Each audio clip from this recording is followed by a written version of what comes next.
Now I'm going to show you an interview that Donald Trump and JD Vance are doing together. So there's four things to look out for here. One is about their relationship and how they conduct it together. The other part of it is about their talking points. Which ones suck the most? Do any of them make sense? And then I'm going to tell you what a political Christmas tree is.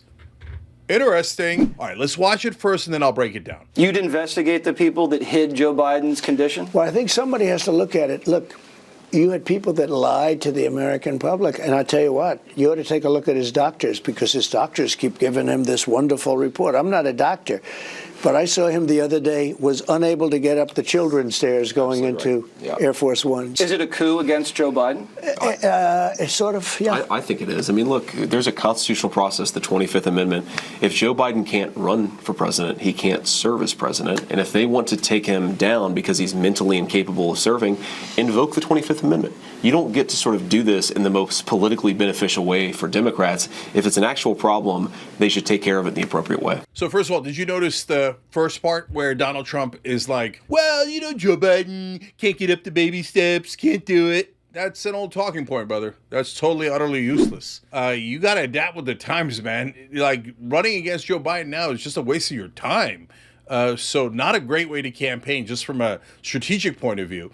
And then he gets stuck. So look, they used JD Vance as a pit bull, especially when they were pretending that they were going to have Trump be a nice and rational and sane person. Oh, after the assassination attempt, he's totally a changed man. They've already dumped that. A couple of days later, Trump comes out and goes, they wanted me to be nice. I can't be nice. I'm not going to be nice. But at that point, when they're doing that interview, he wants Vance to attack, so he pretends to be nice. But the main reason that he's kicking it off to Vance is not that.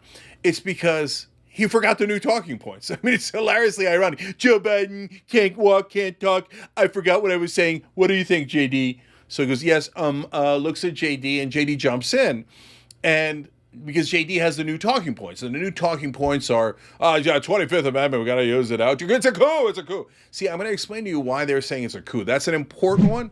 But let's watch that part again and I'll break it down. Is it a coup against Joe Biden? Sort of, yeah. I think it is. I mean, look, there's a constitutional process, the 25th Amendment. If Joe Biden can't run for president, he can't serve as president. And if they want to take him down because he's mentally incapable of serving, invoke the 25th Amendment. You don't get to sort of do this in the most politically beneficial way for Democrats. If it's an actual problem, they should take care of it in the appropriate way. Biden's got to go. He's terrible. He's too old. I can't believe Biden's gone. What happened? Oh, no, bring Biden back. Bring Biden back. That's what I thought. By the way, Democrats out there. Now, what did I tell you? The Republicans and Trump want to run against Joe Biden. So now that Joe Biden's gone, they're like, no, we were going to win. In fact, they picked JD Vance in a moment of arrogance where they thought, oh, we got this thing locked up. Let's just go double mag on this, right? And now they're definitely regretting it. In fact, there's now articles about how they might be rethinking JD Vance. Oh, if they dump him from the ticket, it's going to be a disaster. So let's break down, okay, how did he do there? So he went with 25th Amendment. That's totally useless because, again, you're wasting time, energy, and money talking about Joe Biden when we're way past Joe Biden already. And the American people don't care about the 25th Amendment. They know that the administrative state actually runs everything. When Trump was in office, you think that Trump was in charge? He'd be like, I would like to nuke a hurricane. They're like, yeah, we're not going to do that, idiot. Let's keep going. He said, and he meant this as a real order. And this is the famous line where Rex Tillerson, his Secretary of State at the time, called him an effing idiot. Right? Not to his face, but as he was leaving, he, of course, found out later. We all found out later. So he's like, I want to increase the nuclear arsenal tenfold. That would bankrupt the country. So they walked out of the meeting and they're like, just ignore Trump. Who cares? And he never even noticed. He's such a knucklehead, right?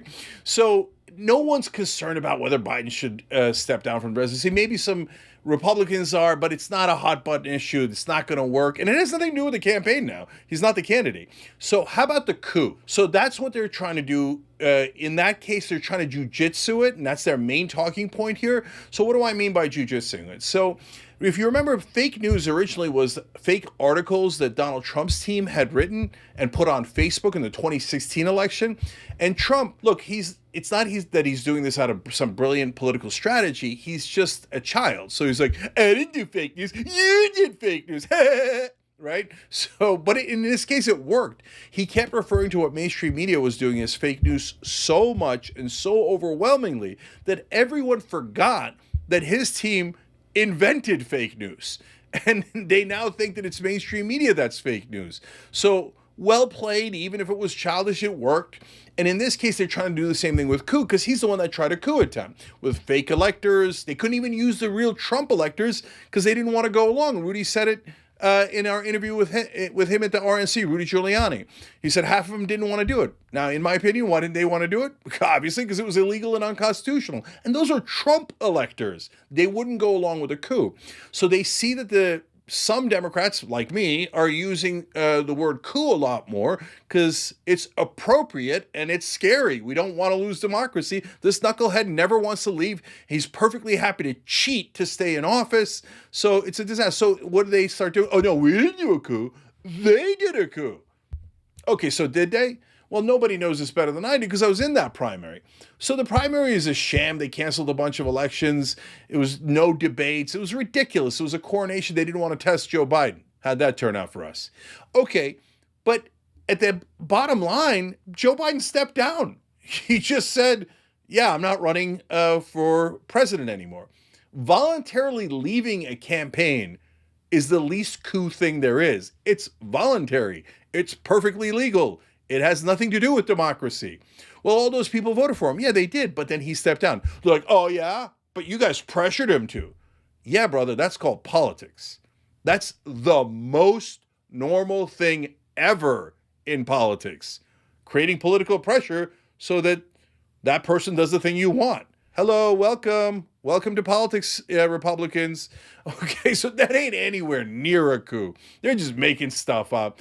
And look, again, if you're MAGA, you're going to be like, oh, yeah, man, that was totally a coup. The real coup isn't real. The fake coup is real. All right. Okay, sure. Whatever floats your boat. But that's not the question at hand. The question is it going to help you win the election? Is it persuasive to independents? And my analysis, whether you like it or not, you believe it or not, is hell no. That is not going to work with some suburban voter who's trying to decide between Kamala Harris and Donald Trump. And he's like, oh, Joe Biden voluntarily stepped down. Sounds like a real coup to me. That's not going to fly at all. But keep going, brothers and sisters. So you're making a mess of this now. So finally, what's a Christmas tree? In the old days, there was actually a political term called a Christmas tree. And what they would do is it's a bill that had to pass, and all the congressmen and senators would throw all their pork barrel projects on top of it, like ornaments, and they'd light it up like a Christmas tree. That's not what I mean. I'm inventing a new term, okay? Trump's not the only one allowed to do it.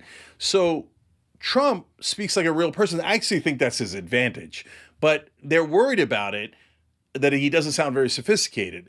J.D. Vance went to Ohio State and Yale Law School. So when Trump looks at him, it's partly to rescue me. I don't know the new talking points. I don't know what I'm saying. My mind is almost gone as well.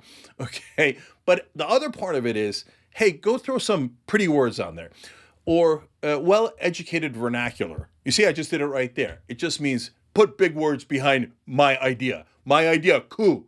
We no like Biden. Vance, say it in a Yale law way. And so Vance comes in and goes, and he lights it up like a Christmas tree. But it doesn't make it any better. In fact, I actually think it makes it worse. I think Donald Trump speaking like a real person is one of his advantages. All right. Now, you know what you should light up like a Christmas tree? First of all, the join button below. That needs some ornaments. Bing, bing, bing, bing, bing, bing, bing. Light it up, okay? Become one of the young Turks. Let's have some fun together. And secondly, remember, all of our analysis, we do it on a mega level, not a MAGA level, but a mega level on our live show, Monday through Friday, 6 o'clock to 8 o'clock, Monday through Friday at 6 o'clock Eastern. I'll see you there. Thanks for watching The Young Turks. Really appreciate it. Another way to show support is through YouTube memberships. You'll get to interact with us more. There's live chat emojis, badges. You've got emojis of me, Anna, John, JR. So those are super fun. But you also get playback of our exclusive member-only shows and specials right after they air. So all of that, all you gotta do is click that join button right underneath the video. Thank you.